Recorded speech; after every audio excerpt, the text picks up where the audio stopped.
Morning sir.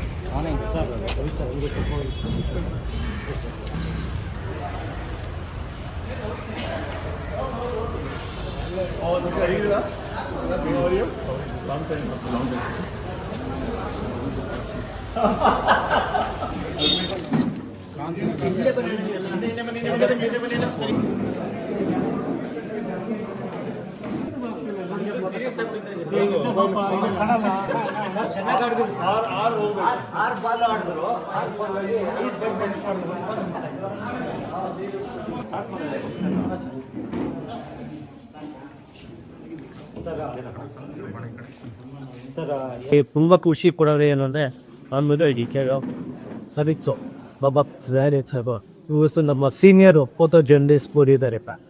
60 ವರ್ಷ ಆಗಿರುತ್ತೆ. 60 ವರ್ಷ ಅಂದರೂ ಫೋಟೋಗ್ರಾಫರ್ಸ್ನ ಯಾರೂ ಐಡೆಂಟಿಫೈ ಮಾಡಿಲ್ಲ. ಸೊ ನಮ್ಮ ಕೈಲಾದಂಗೆ ಅವ್ರಿಗೆ ಒಂದು ಚಿಕ್ಕದಾಗಿ ಒಂದು ಸನ್ಮಾನ ಅಂತ 5 ಜನ ಫೋಟೋಗ್ರಾಫರ್ ಮಾಡೋಕ್ಕೆ, ಅದರಲ್ಲಿ ನಮ್ಮ ಕೆಪ್ಪಳ್ಳ ಸರು ಇನ್ಫಾರ್ಮೇಷನ್ ಡಿಪಾರ್ಟ್ಮೆಂಟ್ ಆಮೇಲೆ ಒಟ್ಟಿಗೆ ಮಾತಾಡೋದು. ಆಮೇಲೆ ಮೂರ್ತಿ ಸರು ಪೊಲೀಸ್ ಡಿಪಾರ್ಟ್ಮೆಂಟ್ ಕಲ್ತಿದ್ರು. ಅವರು ಒಂದು 40 ವರ್ಷ 200 ಕ್ಯಾಮ್ರಾ ಹಳೆ ಕ್ಯಾಮ್ರಾಗಳೆಲ್ಲ ವಿದ್ರಾಮ್ ಮಾಡಿ ಅವರು ಪೊಲೀಸ್ ಡಿಪಾರ್ಟ್ಮೆಂಟಲ್ಲಿ ಒಬ್ಬ ರಾಜಕ ವಿಷಯದಲ್ಲಿ ಎಲ್ಲ ಯಪ್ಪ ಟೀಚರ್ ಗೋಪಿ ಟೈಮು ಗೋಪ್ತದ ಕಾಂಡೆ ಅವು ಬೆಳಗಾವಿದ ಬಂದಿ ಬೀದರ್ ನಮ್ದೇನಂದರೆ ಉದಯತೆ ಸನ್ಮಾನ ಮತ್ತು ಇವು ಸಿಗಿರಿ ಮುಂದಿನ ದಿನಗಳಲ್ಲಿ ಫೋಟೋಗ್ರಾಫರ್ಸ್ಗೆ ರಾಜ್ಯೋತ್ಸವ ಏನೇ ಬಂದರು. ಆಮೇಲೆ ವರ್ಲ್ಡ್ ಫೋಟೋಗ್ರಫಿ ಇದೆ. ಅವತ್ತೊಂದು ಫೋಟೋಗ್ರಾಫರ್ಗೆ ಒಂದು ಅವಾರ್ಡ್ ಅಂತ ಮಾಡಿ ಅವ್ರಿಗೆ ಗೌರವ ಸಿಕ್ಕಾಗತ್ತೆ. ಯಾಕಂದರೆ 365 ಡೇಸು ನಿನ್ನ ಜೊತೆ ಫೋಟೋಸ್ ತಕ್ಕೊಂಡು ನಿನ್ನ ಸ್ಲೈಡ್ ಮಾತಲ್ಲ ಪೊಲೀಸ ಮುಂದೆ ಬನ್ನಿ ಹತ್ರ ಬನ್ನಿ ಹೇಳ್ತೈತಿ. ಒಂದು ದಿನ ನಮಗೋಸ್ಕರ ಎಲ್ಲರೂ ಜೊತೆಗೆ ನಿಂತ್ಕೊಂಡು ಮತ್ತೆ ಫೋಟೋ ಎಫ್ಎಸ್ ಅಸೋಸಿಯೇಷನ್ ಆಶ್ರಯಿಸಿ ಫ್ರೋಸನ್ ಮೆಮೊರೀಸ್ ಈ ಕಾರ್ಯಕ್ರಮದಲ್ಲಿ ಭಾಗಿಯಾದಂತಹ ಹಿರಿಯರು ಪತ್ರಿಕರಾದ ರಾಮಿಗಂಜಿಯವರೇ, ಮಲಕಿ ತೋವಾಕರವರೇ, ಜಾನದವರೇ, ಮೋಹನ್ ಅವರೇ, ನಿಮ್ಮ ಸಂಘಟನೆ ಎಲ್ಲ ಪದಾಧಿಕಾರಿಗಳು, ಇವತ್ತು ಈ ಕಾರ್ಯಕ್ರಮದಲ್ಲಿ ಬಂತು ನಿಜವಾಗ್ಲೂ ಬಹಳ ಸಂತೋಷ ಆಗಿದೆ. ಅದ್ಭುತ ಫೋಟೋಗಳನ್ನು ಇವತ್ತು ನಾನು ನೋಡಿದ್ದೀವಿ. ಈ ರಾಜಕೀಯ ಜಂಜಾಟದಲ್ಲೂ ಕೂಡ ಇವತ್ತು ಫೋಟೋಗಳ ಮೂಲಕ ನಾವೇನು ಸಂದೇಶ ಕೊಡೋಕ್ಕೆ ಹೊರಟಿದ್ದೀರಾ ನಿಜವಾಗ್ಲೂ ಒಂದು ಅರ್ಥಪೂರ್ಣ ಫೋಟೋಗ್ರಫಿ. ಇವತ್ತು ನಾವು ನಮ್ಮ ಪತ್ರಿಕೆಗಳಲ್ಲಿ ನೋಡ್ತಾ ಇರ್ತೀವಿ ಯಾವ ಕಾರ್ಯಕ್ರಮದಲ್ಲಿ ಯಾವ ಫೋಟೋ ತೊಗೊಳ್ತಾರೆ, ಯಾರು ಬಿಡ್ತಾರೆ ಅಂತ. ಅದ್ರ ಹಿಂದೆ ಇರೋಂಥ ಶ್ರಮ ಇದೆಲ್ಲ ಅದು ನಮ್ಗೆ ಅರ್ಥ ಆಗುತ್ತೆ.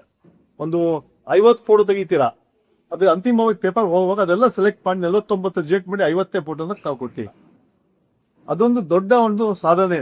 ಯಾಕಂದರೆ ಆ ಫೋಟೋ ಮೂಲಕ ಆ ಕಾರ್ಯಕ್ರಮದ ಸಂಪೂರ್ಣ ಭಾವನೆ ಆ ಫೋಟೋಗಳಲ್ಲಿ ಬರಬೇಕು.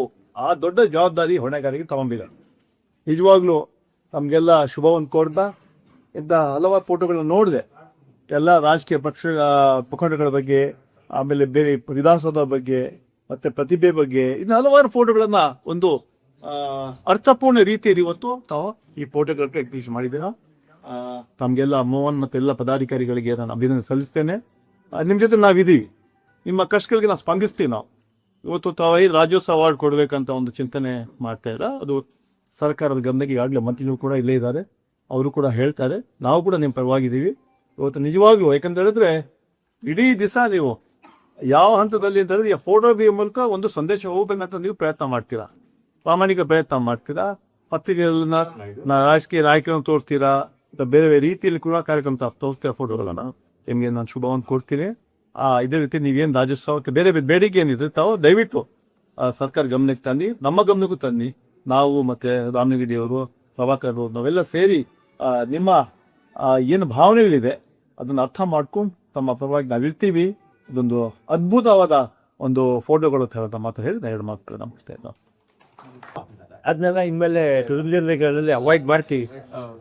ಅಲ್ಲ ಮನುಷ್ಯರಿಗೆ ಮತ್ತು ಮಾತ್ರ ಏನು ಮಾಡ್ಬೇಕಂದ್ರೆ ಮತ್ತು ನಿಮ್ಮಲ್ಲಿ ಫೋಟೋಗ್ರಾಫ್ಸಲ್ಲ ಒಂದು ಕುಕ್ಕರ್ ಮೀಟಿಂಗ್ ಮಾಡಿ ಯಾವುದೇ ಕಾರಣಕ್ಕೆ ಸದನಗಳಲ್ಲಿ ಅಂಥ ಫೋಟೋ ನಾವು ಆಗಬಾರ್ದು ಅನ್ಸೋದಕ್ಕೆ ತೀರ್ಮಾನ ತಗೊಂಡ್ರೆ ಬಹುಶಃ ನಾನು ಕೌನ್ಸಿಲಲ್ಲಿ ನಾನು ಫೋಟೋಗ್ರಾಫರ್ ಅಲೋ ಮಾಡ್ತಾ ಇದ್ದೀವಿ, ಕ್ಯಾಮ್ರಾಗಳು ಅಲೋ ಮಾಡ್ತೀವಿ. ಆದರೆ ಅದು ಕೂಡ ಅಲ್ಲಿ ನೀವು ಬಹಳ ಅರ್ಥಪೂರ್ಣವಾಗಿ ಮಾಡಬೇಕು. ಇಡೀ ರಾಜ್ಯ ನೋಡ್ತಾ ಇರುತ್ತೆ.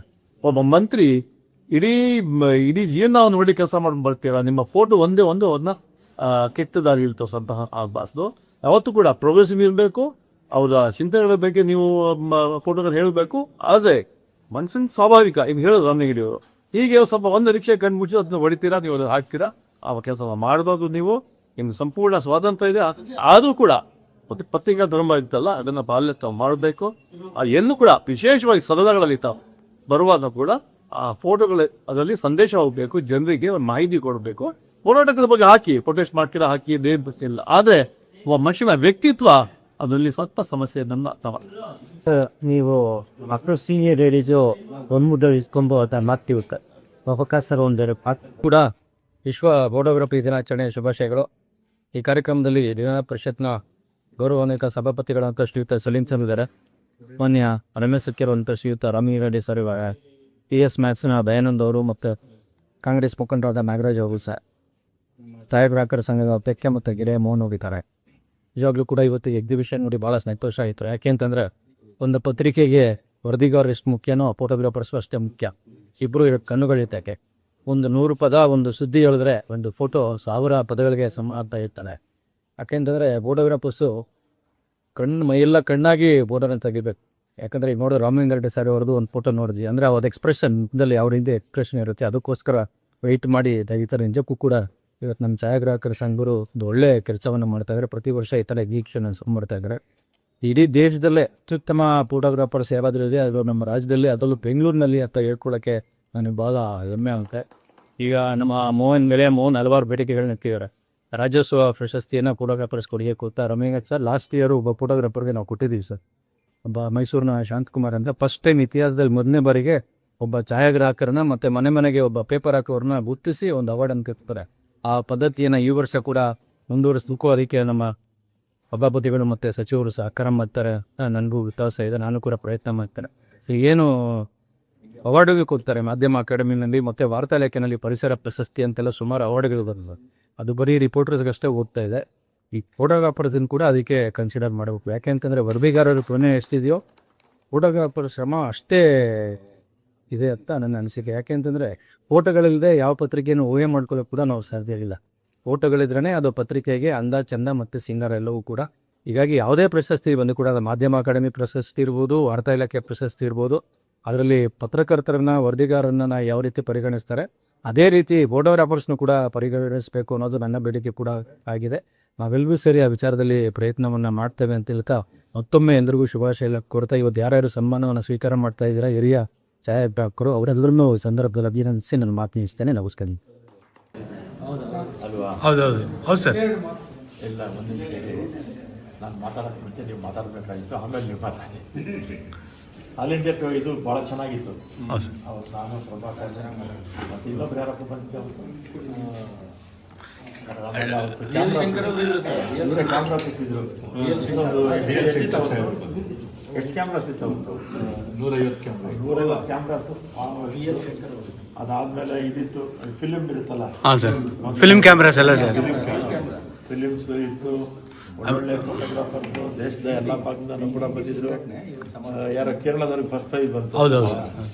ಒಳ್ಳೊಳ್ಳೆ ಫೋಟೋಸ್ ಇತ್ತು. ಮತ್ತು ಇವತ್ತು ಕೂಡ ನಮ್ಮ ರಾಜ್ಯದವರೇ ಇವತ್ತೆಲ್ಲ ಫೋಟೋಸು ಎಲ್ಲ ಫೋಟೋಗ್ರಾಫರ್ ಸೇರಿದ್ದೀರಾ.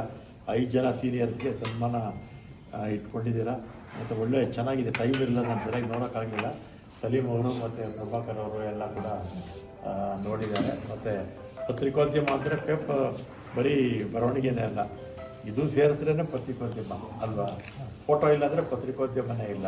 ಅದರಿಂದ ಯಾರು ಬರವಣಿಗೆ ಅಂದರೆ ಇದಾರೋ ಅಷ್ಟೇ ಪ್ರಾಮುಖ್ಯತೆ ಫೋಟೋಗ್ರಾಫರ್ಸ್ಗೂ ಕೊಡಬೇಕು ಅನ್ನೋದು ಪ್ರಭಾಕರ್ ಅವರು ಹೇಳಿರ್ತಕ್ಕಂಥದ್ದು ಸರಿಯಾಗಿದೆ. ನೀವು ಪ್ರಭಾಕರ್ ಅವ್ರನ್ನ ಸರಿಯಾಗಿ ಅಪಾಯಿಂಟ್ ಮಾಡಿದರೆ ನೀವು ಜಾಗ ಕೊಡಿಸಿರೋದು ನೀವು ಸರಿಯಾಗಿ ಕೇಳಿಲ್ಲ. ಬೇರೆಯವ್ರಿಗೆಲ್ಲ ಕೊಡಿಸಿದ್ದಾರೆ ಪ್ರಭಾಕರ್. ನೀವು ಹೋಗಿ ಕೇಳಿದರೆ ಖಂಡಿತ ನಿಮಗೂ ಮಾಡಿಕೊಟ್ಟಿರೋದು, ನೀವು ಸರಿಯಾಗಿ ಅಪಾಯಿಂಟ್ ಮಾಡಿಲ್ಲ ಅಷ್ಟೇ. ಏನಪ್ಪ ಆಯ್ತು, ಇರಲಿ ಪರವಾಗಿಲ್ಲ. ಈ ಶಿವಕುಮಾರ್ ಅವ್ರಿಗೆ ಹೇಳಿ ಮಾಡಿಸೋಣ. ಮತ್ತು ಅದೇ ರೀತಿ 1000 ಪದ ಒಂದು ಫೋಟೋ ತೋರಿಸುತ್ತೆ. ಆಮೇಲೆ ನೀವು ಒಂದು 5-10 ಒಂದು 10,000 ಫೋಟೋ ಹೊಡೆದ್ರೆ ಚೆನ್ನಾಗಿರೋದು, ಒಂದು ಅಪರೂಪವಾಗಿರ್ತಕ್ಕಂಥದ್ದು ಇಲ್ಲ ಅದ್ಭುತವಾಗಿರ್ತಕ್ಕಂಥದ್ದು ಅನ್ನೋದೇನಾದರೂ ಮಾಡಿದ್ರೆ ನೀವು ಒಂದು 10,000 ಫೋಟೋ ಹೊಡಿಬೇಕಲ್ವೇನಪ್ಪ? ಹೊಡೆದಾಗ ಮಾತ್ರ ನಿಮಗೆ ಅಪರೂಪವಾಗಿರ್ತಕ್ಕಂಥ ಫೋಟೋ ಸಿಗೋದು ಅಲ್ವಾ? ಅದರಿಂದ ಮತ್ತು ಶ್ರಮ ಕೂಡ ಅಷ್ಟೇ ಇರುತ್ತೆ. ಆಮೇಲೆ ಆ ಸಮಯಕ್ಕೆ ಕಾಯಬೇಕು ನೀವು ಅಲ್ವಾ? ಆ ಸಮಯಕ್ಕೆ ಕಾಯಬೇಕು, ಆ ಸಮಯಕ್ಕೆ ಕ್ಲಿಕ್ ಆಗಬೇಕು, ಆ ಸಮಯಕ್ಕೆ ನೀವೇನು ಕ್ಯಾಚಿ ಚೆನ್ನಾಗಿದೆ ಅಂತ ಹೇಳಿದ್ರೆ ಅಷ್ಟೊತ್ತೇ ಅದೆಲ್ಲ ಮೂಡ್ ಬರಬೇಕು. ಅದರಿಂದ ಅಪರೂಪವಾಗಿರ್ತಕ್ಕಂಥ ಇವತ್ತು ಫೋಟೋಗಳ ಪ್ರದರ್ಶನ ಇದೆ. ಮೋಹನ್ ಮತ್ತು ಅವರೆಲ್ಲ ತಂಡದವರಿಗೆ ಅಭಿನಂದನೆ ಹೇಳಿ, ದಯಾನಂದ್ ಅವರು ಕೂಡ ಇಲ್ಲಿ ಬಂದಿದ್ದಾರೆ. ಮತ್ತು ರಾಜ್ಯೋತ್ಸವ ಅವಾರ್ಡು ಈಗಾಗಲೇ ಪ್ರಭಾಕರ್ ಹೇಳಿದರೆ, ನಾನು ಕಲಿಕೊಂಡು ಮಾತಾಡ್ತೀವಿ. ಮತ್ತು ಇನ್ನೇನು ಸೈಟ್ ಸಿ ಎಮ್ ಹತ್ರ ಮಾತಾಡೋಣ, ಒಂದು ಟೈಮ್ ಫಿಕ್ಸ್ ಮಾಡಿ ಸೈಟ್ ಫಿಕ್ಸ್ ನಾವು ಬಂದು ಮಾಡ್ಕೊಡ್ತೀವಿ. ಇನ್ನೇನಾದ್ರು ಇದೆಯಪ್ಪ? ಎಲ್ಲರಿಗೂ ಧನ್ಯವಾದ. ಆಮೇಲೆ ಸೀನಿಯರ್ಸ್ಗೆ ಯಾರಿಗೆ ನೀವು ಇವತ್ತು ಸನ್ಮಾನ ಆಗ್ತಾ ಇದೆ, ನಿಮಗೂ ವಿಶೇಷ ಅಭಿನಂದನೆ.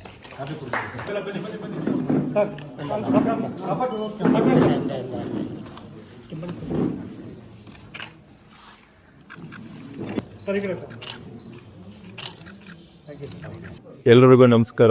ವೇದಿಕೆ ಮೇಲಿರೋ ಗಣ್ಯರಿಗೂ ಮತ್ತು ಎಲ್ಲ ಮುಂದೆ ಕೂಡ್ತಿರೋ ಎಲ್ಲರಿಗೂ ನಮಸ್ಕಾರ. ಈ ಮನುಷ್ಯನ ಜನ್ಮ ಅನ್ನೋದು ತುಂಬಾ ಶ್ರೇಷ್ಠವಾದ್ದು. ಆ ಜನ್ಮದಲ್ಲಿ ನಮಗೆ ಗೊತ್ತಿರೋ ಹಾಗೆ ಇದು ಒಂದೇ ಜನ್ಮ, ಇದೊಂದು ಜನ್ಮ ಇದೆಯೋ ಇಲ್ವೋ ಗೊತ್ತಿಲ್ಲ. ಆದರೆ ಆ ಇರೋದ್ರಲ್ಲಿ ನಮಗೆ ಶ್ರೇಷ್ಠವಾದ ಒಂದು ಕೆಲಸ ಸಿಕ್ಕಿದೆ. ಕೆಲಸ ಏನು ಅಂದರೆ ಫೋಟೋಗ್ರಾಫರ್ ಕೆಲಸ. ಅದರಿಂದ ದೇವರು ಬೇರೆ ಡಾಕ್ಟ್ರು, ಇಂಜಿನಿಯರ್ ಯಾರ್ಯಾರು ಏನೇನೋ ಆಯ್ತಾರೆ. ಅದರಲ್ಲೂ ನಮಗೆ ಅಂತಲೇ ಫೋಟೋಗ್ರಫಿ ಕೆಲಸ ಸಿಕ್ಕಿ ನಾವು 40-50 ವರ್ಷ ಬರೀ ಫೋಟೋಗ್ರಾಫರ್ ಆಗಿ ಕೆಲಸ ಮಾಡಿರುವಂಥ ಸಂತೋಷ ಬೇರೆ ಯಾರಿಗೂ ಸಿಗೋದಿಲ್ಲ ಅಂತೇಳಿದ್ದೆ ನನ್ನ ಭಾವನೆ. ಆದ್ದರಿಂದ ಎಲ್ಲರೂ ಏನೇ ಆಸೆ ಇದ್ರೂ ಒಂದು 4 ಒಳ್ಳೆ ಫೋಟೋ ತೆಗೆದು ಅದರಲ್ಲಿ ಒಂದು ಫೋಟೋ ಪಬ್ಲಿಷ್ ಆಯಿತು ಅಂದರೆ ಅದು ಎಷ್ಟೋ ಕೋಟಿ ಸಿಕ್ಕದಷ್ಟು ಸುಖ ಸಿಗುತ್ತೆ.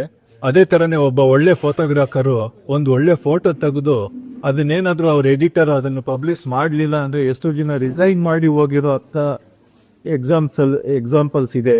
ಆದ್ದರಿಂದ ಒಂದು ಫೋಟೋ ಇವನ್ ಕೆಲವು ಟೈಪು ಒಂದು ಫೋಟೋಯಿಂದನೇ ಇಡೀ ಪತ್ರಿಕೆ ಓಡುತ್ತೆ. ಆ ಥರ ಫೋಟೋಸ್ ತೆಗೆದಿರ್ತಾ ನಮ್ಮ ಸೀನಿಯರ್ ಫೋಟೋಗ್ರಾಫರ್ಸ್ ಇದ್ದಾರೆ. ಅದರಲ್ಲೂ ನಾನು ಅಲ್ಲದೇ ಇದ್ರೂ ನಾನು ಇಷ್ಟು ವರ್ಷ ಸೇವೆ ಮಾಡಿದ್ದೀನಿ ಅಂತೇಳಿ ನಾನು ಇಲ್ಲಿ ಕರೆಸಿ ಸನ್ಮಾನ ಮಾಡಿರೋದ್ರಿಂದ ನನಗೆ ತುಂಬಾ ಸಂತೋಷ ಆಗಿದೆ. ಒಳ್ಳೆಯ ಸದ್ಭಾವನೆಯಿಂದ ಇದ್ದಾರೆ ಎಲ್ಲ ಫೋಟೋ ಜರ್ನಲಿಸ್ಟ್ ಅಂತೇಳಿದ್ದೆ ನನ್ನ ಭಾವನೆ. ನಮಸ್ಕಾರ ಸರ್. ಸರ್ ಅವರು ಬ್ಯುಸಿ ಶೆಡ್ಯೂಲಲ್ಲೂ ಬಂದಿರೋಕ್ಕೆ ಫೋಟೋಗ್ರಾಫರ್ಸ್ ಪ್ರೀತಿಗೆ ಸರ್ ಬನ್ನಿ sir. Sir sir sir Gopi sir Gopi sir Venki Venky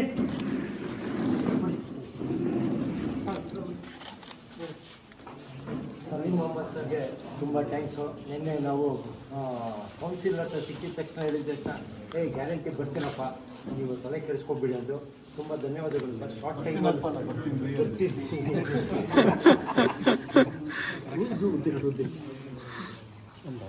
Gopinath ಹಳೆಯ ಸ್ನೇಹಿತರು.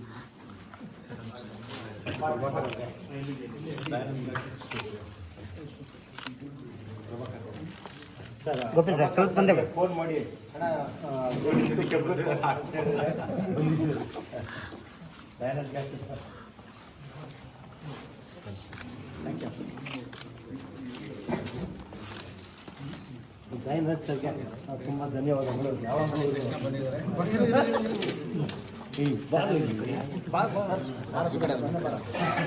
ಆ ಕಡೆ ಅಕ್ರಮ ಹಾಗಾಗಿ ಮಣಿ ನೀನು ಬಾ, ನೀನು ತೆಗಿತಾರೆ ಪರವಾಗಿಲ್ಲ ತೆಗೆದಿದ್ದು.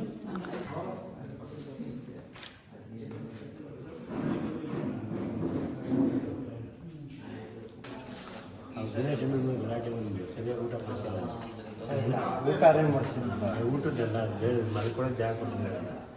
ಅಲ್ಲ ನಮಗೆಲ್ಲ